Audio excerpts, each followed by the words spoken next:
नमस्कार। Exam happy by Jharkhand channel में आपका स्वागत है। तो दोस्तों जुड़ चुका हूं मैं यहां पर आप सभी सहायक अध्यापकों के आकलन परीक्षा की तैयारी को लेकर के। तो हम आपको बताते चले आपकी यहाँ परीक्षा जो है वो 30 जुलाई को होने वाली है। तो इसके लिए यदि आपने अभी तैयारी शुरू नहीं की है तो आपके लिए यहाँ पर सबसे बेस्ट ऑप्शन दिया जा रहा है।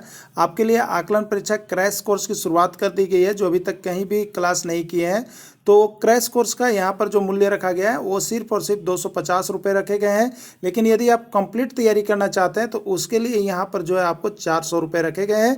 सारे नोट्स जेसीईआरटी टेक्स्ट बुक पाठ्यक्रम पर आधारित सारा नोट्स हाथ से लिखा हुआ बनाया गया है, जो कि स्पेशल आपके जैक मॉडल पर आधारित है और चैप्टर वाइज नोट्स यहाँ पर दिया गया है। तो यदि आप अभी तक इस नोट्स को लेकर के नहीं पढ़े हैं तो आप परीक्षा में जाने से पहले एक बार यह नोट्स को अवश्य पढ़ लेंगे, क्योंकि यह जैक मॉडल पाठ्यक्रम पर आधारित है और आपके टेक्स्ट बुक पर आधारित है। तो आपका जो यहाँ पर आकलन परीक्षा होना है वो आपके टेक्स्ट बुक पर ही आधारित होने जा रही है और यहाँ पर कम प्रश्न में बहुत ज़्यादा प्रश्न आपके भिड़ने की संभावना होगी। इसलिए आप यदि किसी भी बाजारू किताब की आप यहाँ पर पढ़ाई कर रहे हैं तो फिर ऐसा ना हो कि जेटेट के जैसा एक बार आपको पछतावा हो जाए कि 2 नंबर और 4 नंबर के खातिर फेल किए हो। तो यदि आप पछतावा नहीं चाहते हैं तो आप एक बार यहाँ से सारे नोट्स वीडियो PDF जरूर परचेज कर लेंगे। यदि नोट्स आप लेना चाहते हैं तो प्रत्येक सब्जेक्ट का नोट्स आपको 30 रुपये करके मिल जाते हैं। और यदि आप क्लासेज ज्वाइन करना चाहते हैं क्रैश कोर्स जो अभी 30 दिनों की होगी तो उसके लिए आप 250 रुपये दे करके जुड़ सकते हैं। और नोट्स के साथ साथ कोर्स भी चाहिए तो पूरे कंप्लीट कोर्स 400 रुपये में दिया जा रहा है, जो कि आपके लिए रामबाण सिद्ध होगा।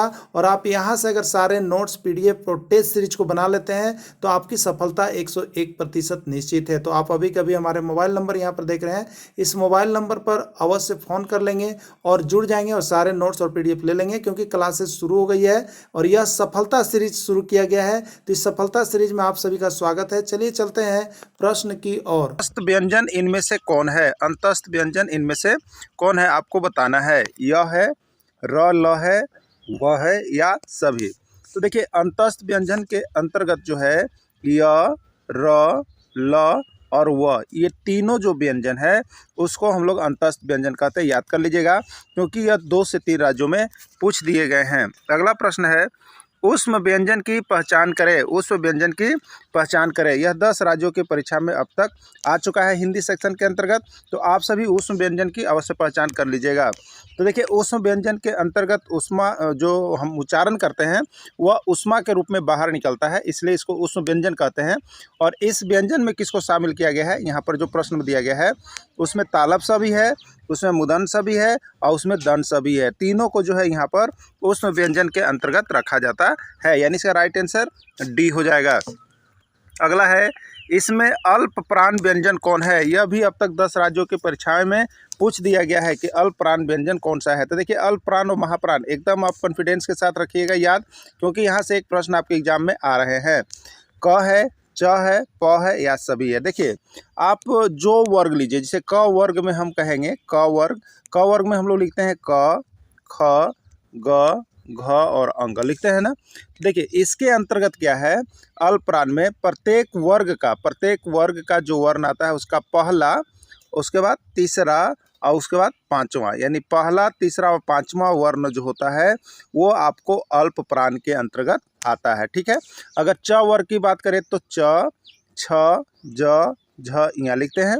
तो च हो गया पहला, ज हो गया तीसरा और यहाँ हो गया पांचवा। तो ये जो है आपको अल्प प्राण के अंतर्गत आएंगे। एकदम कॉन्फिडेंस रखिएगा और इसको अल्प प्राण के अंतर्गत यहाँ पर टिकिंग कर लीजिएगा। अल्प प्राण से किसी भी प्रकार का प्रश्न पूछेगा तब।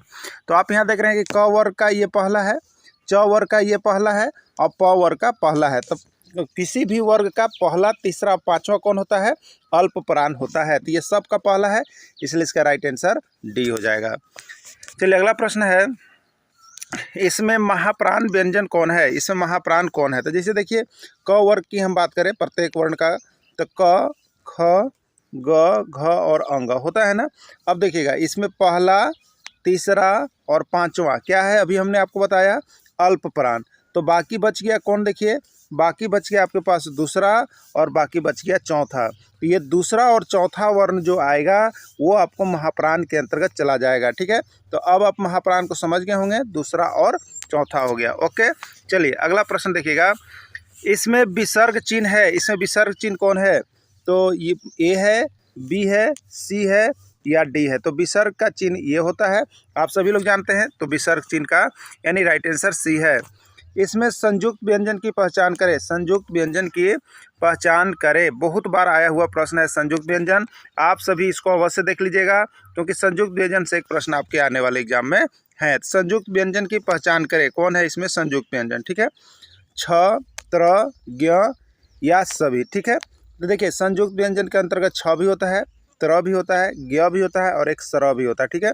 छ, त्र, ज्ञ और सर, ये चारों को संयुक्त व्यंजन के अंतर्गत रखेंगे। तो संयुक्त व्यंजन के अंतर्गत एक भी दे सकता है, दो भी दे सकता है, तीन भी। तो संयुक्त व्यंजन के पूरा पहचान आप करना सीख गए। संयुक्त व्यंजन छ का संधि विच्छेद बहुत बार आया हुआ है। संयुक्त व्यंजन छ का संधि विच्छेद होगा क, र, क, स क कोई नहीं, ठीक है। तो संयुक्त व्यंजन छ का जो संधि विच्छेद हम लोग करते हैं क, उसमें हलंत होगा अ प्लस स होगा, ठीक है। ये आपका छ का सही संधि विच्छेद है। तो इसका संधि विच्छेद भी आप लोग देख लीजिएगा। और हिंदी का तो सारा नोट्स बना दिया गया है, सिर्फ आप यहाँ से 30 रुपये में परचेज करके हिंदी को यदि आप देख लेते हैं तो वहीं से सारे प्रश्न आपके ग्रामर सेक्शन के अंतर्गत छपने वाले हैं। चलिए अगला देखिएगा, संयुक्त व्यंजन त्र का सही संधि विच्छेद होगा। संयुक्त व्यंजन त्र का सही संधि विच्छेद होगा त और प, र और त और र या सभी, ठीक है।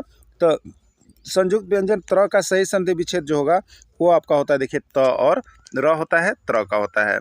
अगला है, भाषा की सबसे छोटी इकाई होती है। भाषा की सबसे छोटी इकाई इसमें कौन है, वर्ण, शब्द, अक्षर या ध्वनि। भाषा की सबसे छोटी इकाई इसमें कौन है। तो भाषा की सबसे छोटी इकाई जो है इसमें वर्ण है। ये बहुत बार आया हुआ प्रश्न है आपका कि भाषा की सबसे छोटी इकाई कौन होती है। ध्वनि क का उच्चारण स्थान कौन क्या है, आपको बताना है, कंठ, तालु, मुर्दा या दंत। देखिए क वर्ण जितना हो जाएगा, क वर्ण जैसे क से लेके अंग तक, इन सभी का उच्चारण स्थान जो है आपका कंठ है। क से कंठ और क का उच्चारण स्थान कंठ होता है। हिंदी दिवस कब मनाया जाता है, आपको बताना है कि हिंदी दिवस कब मनाया जाता है। बहुत बार प्रश्न पूछे गए हैं और केवल इंपॉर्टेंट प्रश्न का सीरीज दे रहे हैं हम आपको। तो आप सभी इस सीरीज में जरूर जुड़िए और 10 रुपये का यहाँ पर जो है आप फ़ोन पे कर सकते हैं, आप उसके बाद टेस्ट सीरीज में जुड़ सकते हैं और यहाँ से प्राइज भी ले सकते हैं। तो फ़ोन नंबर देखने के बाद आप जरूर डेली यहाँ पर टेस्ट सीरीज में जुड़िए जिससे आपको अच्छा मार्क्स आ सके। हिंदी दिवस कब मनाया जाता है, 11 सितंबर, 12 सितंबर, 13 सितंबर या 14 सितंबर, ठीक है। तो हिंदी दिवस जो है 14 सितंबर को मनाया जाता है। ये भी प्रश्न बार बार आपके एग्जाम में पूछे गए हैं।